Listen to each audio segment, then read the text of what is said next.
living on earth and happy than a child that's depressed and suicidal. And that's a fact. We can't judge people. I said, even when I decided to officiate weddings, I do a lot of LGBTQ because it's the law in New York State and other states. You can't deny marrying someone. I said, I don't come out here making so. I give them a list. I said, living in a house with somebody not married, multiple partners. I go down the list. I said, now shut up and tell me which sin that you didn't do. So now go sit down and stop telling me what kind of flag to put in front of my house. I love it. Because last time I paid, my mortgage is under Dr. Reba Perry, not yours. You can put whatever the hell you want in front of your house. I say, and the bottom line is, stay in your lane, or I'll put you in your lane. And again, it's not only about black kids, it's about all kids, period. All kids that have been bullied.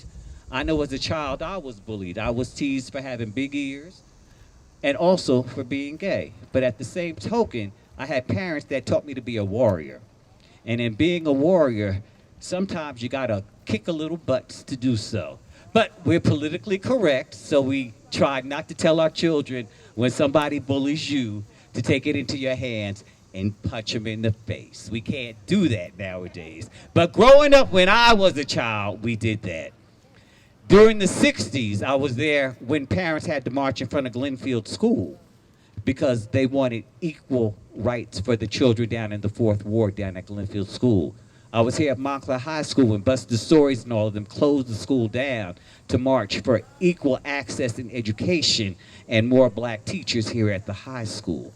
Today we face a situation where children are constantly being bullied, children of color, children that are LGBTQ that are being constantly harassed. And when it's addressed to the public schools and to our administration, often they turn a blind eye because they either choose not to or do not know how to deal with it. As parents, you need to make a conscious choice of how you want your children to be raised, how you want your children to learn. It starts in infancy. As I said, I'm an early child care educator, so I see how it begins. It's about socialization, how kids learn to be social. Children don't learn prejudice or bigotry or bullying until they're much older. You see teasing in the younger ages, but teasing is something that as an adult and as a teacher, you can change. We would trust that once our children leave those entities, that when they go into the public schools in kindergarten and on up, that teachers still fight for the rights of all kids, and that they make sure that no child is harmed, and that when those instances of any type of bullying occurs, that is addressed immediately, not only by the administration, but by the parents. A lot of learned behavior is learned at home, and if it's not put in check, our children do as they please and as they see. Hi, my name is Egypt Ufale, CEO of Chubby Line and Bully Chasers, and I'm 15 years old. And we're here at this Black Lives Matter rally here in Montclair, New Jersey. And I'm here to tell you that all Black Lives matter, and this is the time to make a change. Now that grew up in the streets of Jersey City and the education system in Jersey City, so I understand bullying.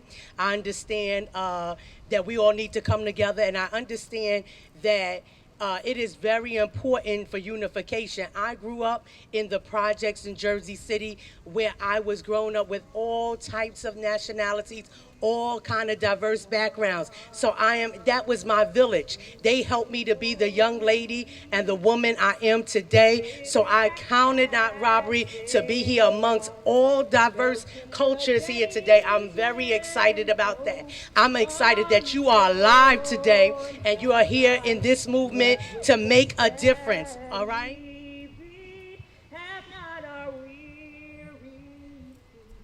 Come to the place for which our Father sighed. We have come over a way that with tears have been watered. We have come treading the path through the blood of the slaughtered. And out from a gloomy path till now we stand at last. where the white gleam of our bright star is cast. And let us march on to victory's won.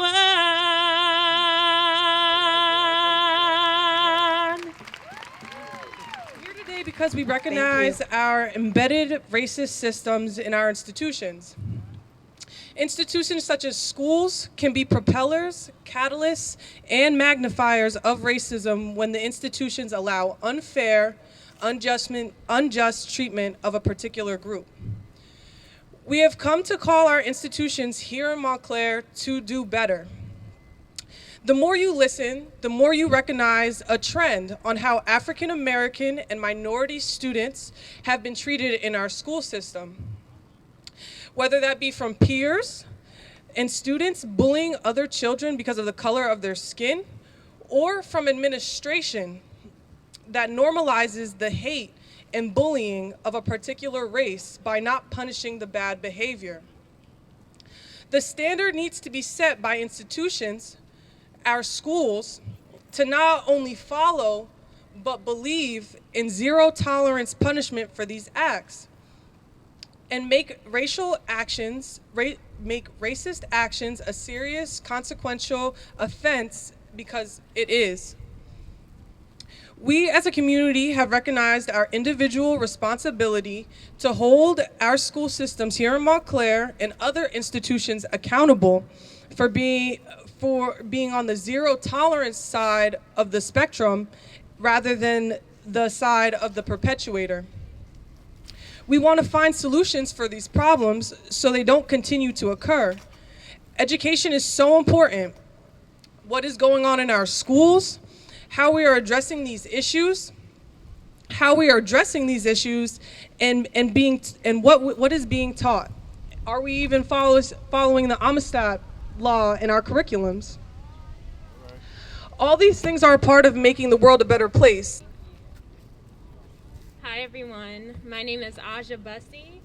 My pronouns are her, she, and they. I am MHS alum, and I currently go to Howard University. I'm a nutritional sciences major, dance arts minor, and Afro-American studies minor, and I'm obviously from Montclair. 2020 has been quite the year. From COVID-19 forcing us to accept a new normal, to losing loved ones and seeing the blatant racism and hatred that continues to plague the world. Even though everyone's reality is different, I believe there's a little more to 2020.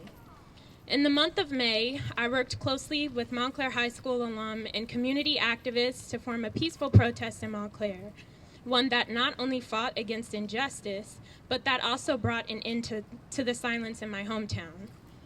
During those long nights of Zoom calls and gatherings, we shared our experiences of discrimination in our districts and lives. When I went public with some of my stories, something I was encouraged to filter, I remember conversing with my Aunt Kim, who is an educator in the Newark Public School District, and she said this: "We tend to flaunt characteristics and our position on issues that have not yet been put to the test. Montclair is no different than Maplewood, Newark, or any other town for that matter." She was spot on. When racial slurs and comments are being spoken to Black and brown children and investigations fail or no one takes action, Montclair is no different. When telling Black and brown children they must do something with their hair for the middle school play, Montclair is no different. When Susan, who lives right across the street from the Black family, calls the cops to make false reports of assault because of her white entitlement, Montclair is no different. When all the votes are not counted, Montclair is no different. When gentrification persists, Montclair is no different. And when Black and brown children have to bite their tongues or tiptoe around racial issues and experiences, Montclair is no different. The Montclair is special, and Montclair doesn't have those issues talk must stop. When we say this, we are gaslighting people's experiences. Because we don't see it doesn't mean it's not there. People have just gotten better with concealing their destructive behaviors. This is why when black kids speak, you must listen. And when black kids cry for help, you must investigate. And when black parents say something is wrong, you must trust them because black kids do matter. So in conclusion, I say, hold them accountable. Continue to have protests in Upper Montclair, continue to be activists, continue to speak up. You have to. Continue to learn and then teach your kids. Discriminatory and stereotypical actions are learned. They fester in the minds like weeds. Cut them out. So 2020, Maybe there's something more to it. Even though this year has been filled with growing pains, this has also been the most revolutionary and progressive time in all of my 20 years. The world needs to see. 2020 vision is clearly in full effect. Thank you. We are honored to be here today.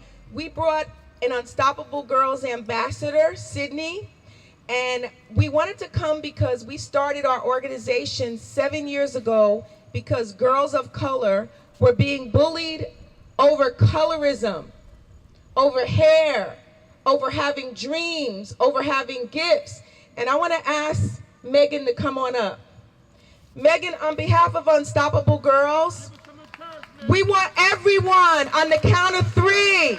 Brother Larry Ham and Professor, we want to do this. Come on up next to this unstoppable girl because you're unstoppable. Grab arms if you can. Everybody, put your hands up.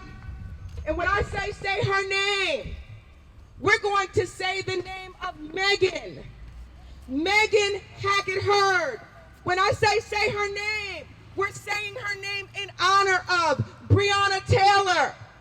Because when Megan's story was told 2 years ago on social media, Unstoppable Girls noticed because we have been in the trenches from Newark to the Burbs because all girls were being bullied on how much they weigh. Before the song WAP by Cardi and Megan Stallion dropped, girls were being bullied because they were being called WAP. I don't have a problem with us owning our sexuality, but Coach Carol Lucas, Unstoppable Girls, we have a problem when girls of color like Megan are called car babies. When she's called horrible names and they're dropping paint and mud on her sneakers. So on behalf of Ambassador, Unstoppable Girls Ambassador, Sydney and Megan, on the count of 3, we want you to say Megan's name, because Megan could have ended up like Breonna, like Sandra, like George Floyd. So are you with me, Montclair? Are you with me, all people in the race of humanity? 3, 2, 1, say her name. Megan. I can't hear you. Megan. Say her name. Megan. Megan. Today is the first of many.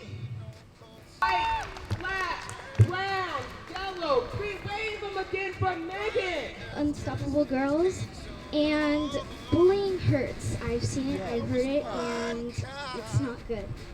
And I also want to say, embrace your skin color. Don't be afraid to be yourself. And Megan, stay strong. This will get better. 3 cops of minority color. 4 cops committing murder now. Wang and Ling arrived to answer the call. Handcuffing Floyd while complying with the law. CCTV doesn't lie. When injustice is in the light, exposing